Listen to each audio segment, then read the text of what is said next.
Amira Osman dan Fatah Amin makan dekat restoran Dalah, Damansara Alif, Johor Bahru. Tempatnya cantik, makanan pun sedap-sedap. Okay, hai, Assalamualaikum. Saya Mira. Ini suami saya Fatah. So, hari ni ni kali kedua Mira makan kat Dalah ni. Before ni Mira ada meeting kat sini juga. So, memang saya menyeru orang-orang Johor boleh singgah ke Dalah dekat Damansara Alif ni. Sebab tempat dia cantik, makanan dia sedap. Tadi Fatah tak sempat makan. Tapi saya dah makan dah. Ni kali kedua saya makan kat sini. Memang food dia sedap. Itu dessert dia pun sedap. Oscar dessert kan. Kita kena try. Ya, you boleh try. Dan lepas tu tengok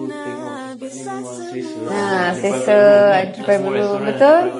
Lepas tu cantik kan. So kalau korang nak meeting ke apa, ada benda-benda private discussion tu, boleh duduk dalam bilik ni. Dan kat luar pun ada tempat yang besar juga. So jemput datang ke Dalah di Damansara Alif, Johor.